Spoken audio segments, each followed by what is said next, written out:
Okay guys, let's go on to the next part of the series. Alright, let's talk about Mirage Towers. Right, Mirage Towers, very old condo. I like it, one of my favorites because I used to go over the pool over there, and I like this spot at Mirage Towers where you can overlook like the intersection. You can have a very nice view, right, from just the so-called the ground floor area, which is elevated. Right, so let's look at numbers. Right, Mirage Tower, as I shown before, compared to a few others, appreciation 3.7%. Not too bad lah. It is a standard for those kind of freehold older condos, right? They call it 稳稳 the stable appreciation law. It will not be a crazy appreciation like new 99-year leasehold condominiums, which are at the peak of their so-called youngness, right? And there's a lot of hype. With 3.7%, I would say it's decent. It's not too bad. So looking at others, Melrose Park, all these, Melrose Park is doing pretty well, right? So Valley Park, Olenciers, Tiara, and Yonge Park. Mirage Tower, TOP 1996, studio units, standard size, 570 square feet, 2 bedrooms up to 1,000 plus, quite similar to the previous one, Tribeca. 3 bedrooms, very generous from 1,000, a smaller end, to the bigger ones at 2,000 plus PSF. 4 bedrooms, 1,700, 1,700, and penthouse at a much bigger area, including double volume, right? So looking at all this, Mirage Tower, you can take a look from here, the picture over here. Very standard old condo vibe. So look at here, the entire area. This is what I like as well, the pool area and tennis court over here, swimming pool is here. Area over here, right, you can overlook the Singapore River, and also you can see the cars going past. So actually this area over here is one of my favorite spots of the entire area. It's very compact, and the pool is very chill as well, because really at that area don't really have much things around, don't have high buildings kind of blocking your space. So actually you have a really kind of a very chill vibe at this area. So again, total of 8 stacks to choose from, finding the stack that you're more comfortable with and also coincide with what is available on the market. Alright, next we look at the floor plan of the 1496 square feet. Okay, this is a pretty good layout itself. I kind of like it. They have a yard, they have utility, very good. Kitchen also a very compact space. I can see that, you know, this you can get the area where you do your washing, your food, your cooking, a good enough space. And coming in from the lift itself, walking in, the living and dining area, I would say there's not a lot of wasted space, quite okay. You can put a 6-seater dining room and a good sofa couch area with the TV. There is a little bit of so-called, I feel, awkward space around here. So this kind of awkward space, which I think if you really want to make use of this space, likely you have to put a cabinetry for you to make use of this space over here lah. Then walking in, not too bad. Master bedroom, a very good space. Alright, I would say this is actually very huge. Looking at this, you can put a king-size bed and 2 adjoining tables beside, have the cabinetry, the wardrobe, and you can still have plenty of space to walk about, which is quite rare nowadays. Right, bathroom also quite big. You even have a storeroom, very nice. Then this narrow walk space is always classified as a good use of space. It minimizes the wasted space. Then after that, bedroom 3, you can see over here. Bedroom 2, bathroom is shared with bedroom 2 and bedroom 3 to next with the kitchen. So I say this layout, I quite like it. Although it's an old condominium, but the layout is actually pretty good. I like it. Pricing to buy and sell. Transactions, let's take a look at the volume numbers. We'll take a look at the last few months. March, April, January, only missing out on June and Feb. You have every month, you have around 1 transaction. So I'll say it's around the mid-tier rating of around, 1 every month. 1 every month is okay, not too bad. But likely when you want to sell this kind of unit that is only selling 1 per month, likely the runway will take up to, I would say, half a year based on experience transacting so many properties. Alright, so let's looking down at the average pricing. The 1,200, 1,400, the one we just saw, right, or the bigger size unit, you can see this going for around 2,400. Recently appreciated. I would say that recently July, this is the just transacted one. I would guess that you transacted at this price because why? The new launches around the area, right? Promenade Peak, all these kind of increase the PSFs up to around the 3K mark. So a lot of people will feel that, they are more willing. Once there's a new launch that comes out around the area that is priced very high, people are more willing to pay higher for a freehold around the area. That's just the way it is, right? So you're looking at these numbers, a long time it has been tracked around the 1,200 range, 1,300 range, and recently only break through the 2,500 range, likely because of the new launch property. Alright, so again, sometimes you gotta be fast before things happen, then you can catch the property at a good price before the next wave of appreciation. Because for freehold property, I always advise my clients, it always appreciates in ebbs and flows. That means it stagnates for a while, then it suddenly have a burst of appreciation, then it stagnates for a while, then it bursts in appreciation. So it kind of averages out, and the whole year, right, you will get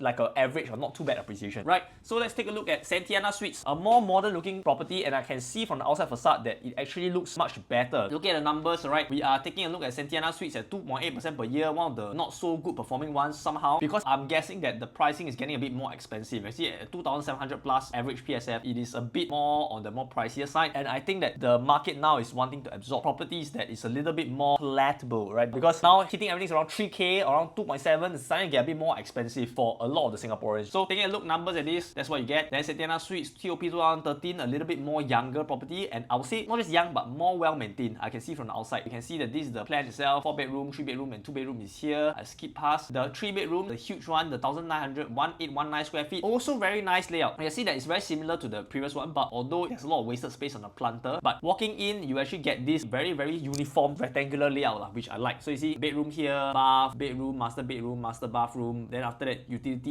yard, wow, it has everything. You come up from a private lift, you can come out to the dining area immediately. You can put a 8-seater over here with plenty of space. Living room, just nice for it for your TV. All is good. Kitchen space. I'll say the difference is the kitchen space. It's a bit more of the L-shaped kind of kitchen. So this one depends on personal preference. If you cook a lot, you might not like this kind of L-shaped kitchen. So this one is personal preference. And bathroom, okay, utility, WC yard. So I mean, quite standard layout. I think very efficient. I quite like it. I'll give it 8 out of 10 for layout for this project. And taking a look at this, average pricing 2,752. And looking at number of sales, again, it's following the trend of around 1 to 2. And even I think it's a little bit not so good because for a long period between August 2024 to March, right, actually there's not much sales. So quite stagnant. You can see 2025, then 2024. It's just very stagnant. So again, you will buy Centennia Suites likely, right, if you are someone who likes the new, a bit newer, more nicer, and you like the project itself and the efficient layout. But if not, right, usually I will not suggest my clients to buy Centennia Suites because likely when you want to sell in the future, you have a lot of competition. You might be half and half. What does half and half mean? That means 不三不四. You are not the newest because newest will likely be Promenade Peak and all these more modern, but you're also not the most value for money at 2,800 and 2,600 PSF. You are the mid-tier and more expensive. So Centennia Suite, I'll say buy for own stay by all means, but if you want to invest or you want to exit quickly in the future, then you might have to think twice about this project. Trillium, the one next to Great Wall, right? Pretty beautiful. Trillium, looking at the numbers wise, you can see Trillium is about average PSF, and I can see a trend of the higher PSF, 2,700, the more expensive PSF, Trillium in the entire area, right, tends to do not that well because it seems to hit a cap whereby people do not want to pay more already. It is hitting a lot of resistance. So I would say that to 2,800, it seems like a resistance point, so that a lot of the appreciation starts to slow down when it hits that ground, alright? So taking a look at the numbers, TOP 2010 also quite new, around there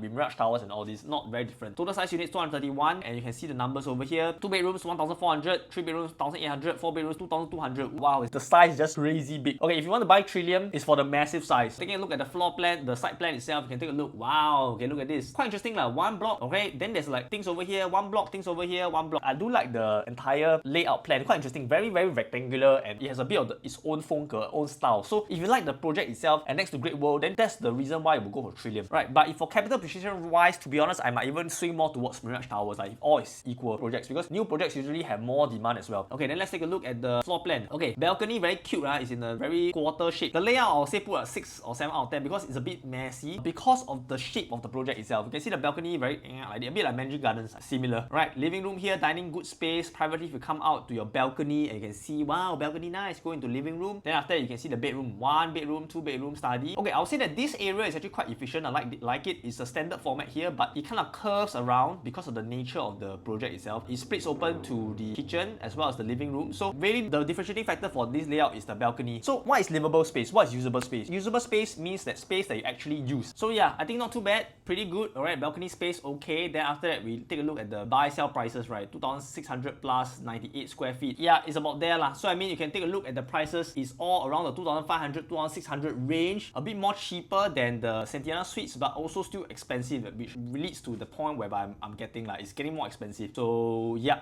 that is about it for this. So yeah, this is the rough project breakdown for these few units and my thoughts on it as well. So if you want to know more about which one is better, right, you can let me know in the comment sections below. It really depends on what prices that Zyon Grand has to offer. If Zyon Grand is going to be launched at certain pricing that is too expensive, I'll say that the walkaway price likely will be a question mark because depending on the layout, more information that comes out, or the pricing, right, it will determine whether Zyon Grand is a competitive advantage price over that. I'll say that if anything below 3,000 PSF, right, will likely be quite attractive to a lot of people. But anything above, right, then you can follow me for more information, for more updates, or you can WhatsApp me for what's the walkaway price for the project. Alright, that's it for today's video. Drop a like, drop a comment. Do you think you like the Great Wall area? Are you interested in buying a project there? Or what is your thoughts on this project? Feel free to leave it down in the comment sections below. I sell your condos for 4,999, HDB for 1,999, landed for 9,999. I'll hear from you, and this is Tong Boon, the fixed fee agent, and I'll see you again in my next video. Ciao.